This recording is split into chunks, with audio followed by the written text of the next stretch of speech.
You ever feel like you're walking on eggshells around everyone? Constantly saying yes when every part of you wants to scream no?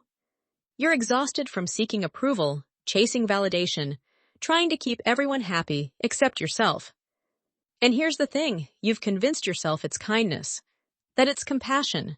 But deep down, you know the truth. It's not kindness when it costs you your peace. It's not compassion when it kills your confidence. So why are we so afraid of disappointing people? Why does the fear of rejection burn hotter than the desire for our own freedom?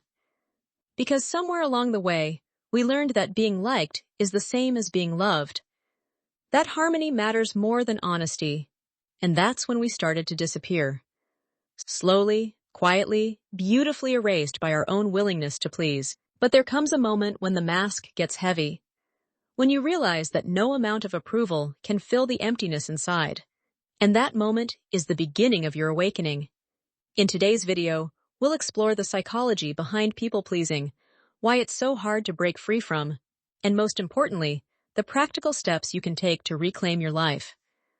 We'll dig into attachment patterns, boundary setting, and how to finally put yourself first without the crushing weight of guilt. Let's start with understanding what's really happening here. People-pleasing isn't just a bad habit. It's a survival mechanism that was planted years ago. Maybe you grew up in an environment where approval became the currency for love, where being useful meant being worthy, where keeping the peace was more important than speaking your truth. Research from Stanford University shows that people-pleasers often develop what psychologists call an external locus of control. This means you believe that factors outside of your control determine your worth and your outcomes. You think that other people's reactions define your value. And when you operate from this mindset, you're essentially handing over the remote control of your life to everyone around you. Here's what most people don't realize. Your desire to please isn't compassion. It's conditioning. It's a learned behavior that you've practiced so many times it feels automatic. But the beautiful truth is this. Anything learned can be unlearned. The moment you recognize that your people-pleasing pattern is just conditioning, not character, you can start to break free. Think about it this way. Every time you silence your truth to protect someone else's comfort, you're shrinking the light that was meant to guide you. Every time you overextend, overgive, or overexplain, you're telling yourself that your worth depends on someone else's satisfaction. But your soul knows better. Deep down, you feel it. That quiet rebellion whispering, I'm done. So let's get practical. What are the signs that you're stuck in this pattern? Number 1, you constantly worry about what others think of you. Number 2, you have difficulty saying no even to things you don't want to do. Number 3, you apologize excessively, even for things that aren't your fault. Number 4, you avoid conflict at all costs, even when it means betraying your own needs. Number 5, you feel resentful and exhausted from always putting others first. Number 6, your self-worth depends heavily on external validation and praise. If you're recognizing yourself in these patterns, you're not alone. In fact, studies from UCLA found that chronic people-pleasing is linked to higher rates of anxiety, depression, and burnout. Why? Because when you constantly prioritize others over yourself, you're living in a state of continuous self-betrayal, and that creates massive internal conflict. Now here's where it gets interesting. The root of people-pleasing often ties back to your attachment style. Psychologists Amir Levine and Rachel Heller wrote a groundbreaking book called Attach that explains how our early relationships shape the way we connect with others throughout life. If you have an anxious attachment style, you might be hyper-aware of any signs of rejection or abandonment. You seek constant reassurance. You doubt yourself and others. You become overly dependent on validation. This attachment pattern makes you especially vulnerable to people-pleasing because you're always scanning for threats to the relationship. On the other hand, if you have an avoidant attachment style, you might pride yourself on independence to the point of isolation. You downplay your emotional needs. You withdraw when things get too intimate. While this might look different from classic people-pleasing, it's actually another form of protecting yourself by managing how others perceive you. Understanding your attachment style is crucial because it helps you recognize where your patterns come from. You're not broken. You're not weak. You learn to adapt to your environment in the best way you knew how. But now it's time to learn a new way. So how do you actually break free from this exhausting cycle? Let's dive into the transformation process. Number 1. Recognize that rejection isn't the end, it's redirection. When someone doesn't like your boundary or your honest answer, that's information. It tells you whether they truly value you as a person or just value your compliance. The people who love you for your truth will never ask you to betray yourself to keep them comfortable. Number 2. Understand that boundaries are not walls. They're gates that protect your peace. A boundary says, "This is where I end and the world begins." When you say, "I can't do that right now," or "that doesn't align with me," you're not being difficult. You're being deliberate. You're reminding the world that your time, your energy, and your heart are sacred. Now here's what happens when you start setting boundaries. Some people won't like it. Some will call you selfish, distant, or cold. But understand this. Their discomfort is not your responsibility. If someone only values you when you're compliant, they never valued the real you in the first place. Number 3. Practice the power of no. This is huge. No is a complete sentence. You don't owe anyone a detailed explanation.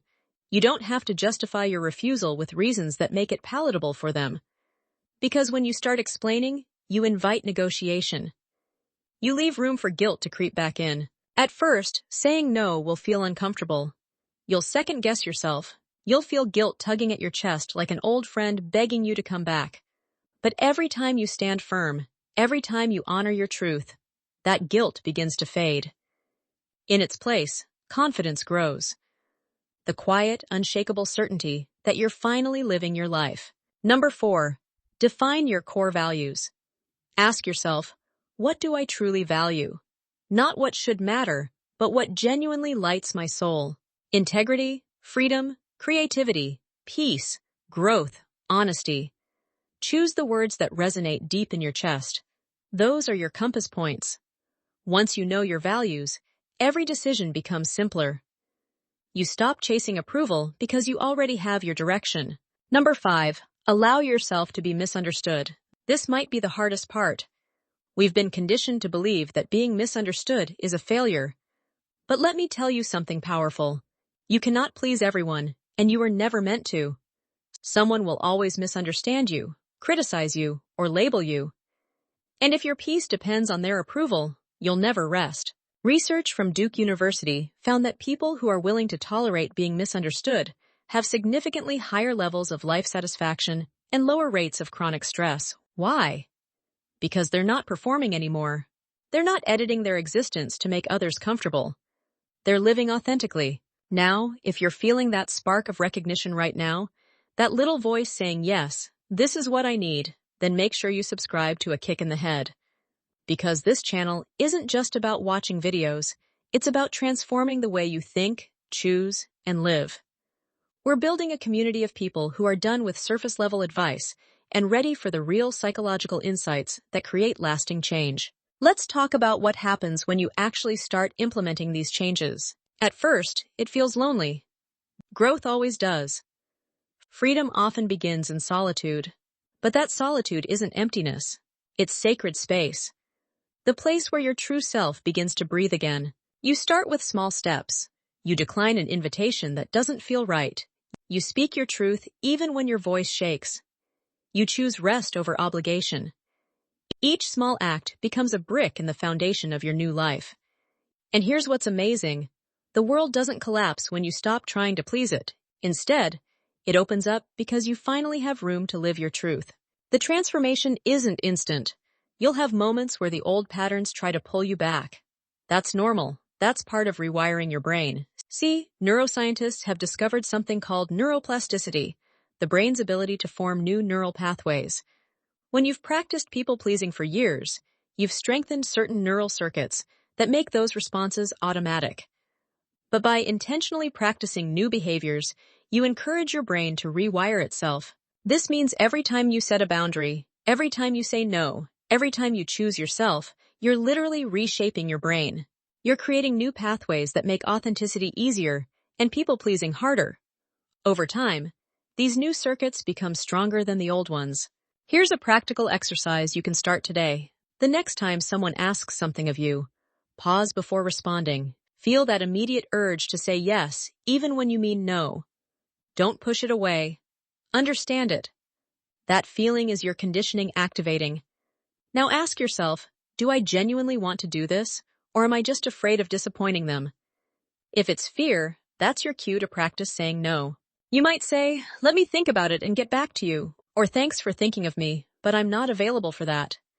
Notice how it feels. Notice the discomfort. That discomfort is not a sign you've done something wrong. It's a sign you're doing something new. Another powerful tool is what psychologist Marsha Linehan calls radical acceptance. This involves fully embracing reality as it is without resistance. When you fight against what has already happened, when you ruminate over how people reacted to your boundary, you create more suffering. By accepting things as they are, you free yourself from unnecessary emotional turmoil. Combine radical acceptance with mindfulness practices. Stay present. Focus on the here and now instead of getting lost in regrets about the past or anxieties about the future. Deep breathing, meditation, and grounding exercises can help you maintain emotional balance. These aren't just feel-good activities. Research from Harvard Medical School shows that regular mindfulness practice actually changes brain structure, strengthening areas associated with emotional regulation and weakening areas tied to anxiety. Now let's address the elephant in the room. What about the relationships you'll lose? Because yes, when you stop pleasing everyone, some people will leave. But here's what you need to understand. You're not losing friends. You're losing control disguised as connection. You're shedding attachments that fed on your fear. And what replaces them? Real relationships. The kind built on mutual respect, not one-sided sacrifice. When you start protecting your energy, the right people appear. The ones who appreciate your authenticity, not your availability. The ones who admire your honesty, not your compliance. These are the relationships that bring you peace instead of pressure. Think about that. A life where you don't explain yourself constantly, where you don't tiptoe through every interaction, afraid of how you'll be perceived. A life where your decisions come from power, not pressure. That's what's waiting for you on the other side of people-pleasing. You'll also discover something incredible. Self-trust. The belief that you can rely on yourself again. That your decisions come from clarity, not fear. You begin to feel safe inside your own presence. No longer seeking validation, but standing in your own worth. Here's the truth that will set you free. Acceptance is not the prize you think it is. Approval is not the currency of happiness. The only acceptance that will ever bring you peace is your own. When you finally stop chasing people's validation, you make space for something far more valuable, self-respect. And once you taste that, no applause in the world will ever tempt you to give it up again. So let me ask you something. How many moments of peace have you traded away trying to be liked? How many dreams have you delayed? How many words have you silenced just to maintain harmony? But harmony at the cost of your soul isn't harmony. It's self-abandonment. Let them misunderstand you. Let them think you've changed. Let them call you distant or difficult. Let them walk away if they must. Because the ones who truly see you will never require you to betray yourself to earn their care. You begin this new chapter with a simple declaration. I do not exist to please others. I exist to live fully, love deeply, and honor my truth. Say it again. Say it until it feels real. Because it is real. You've always been enough.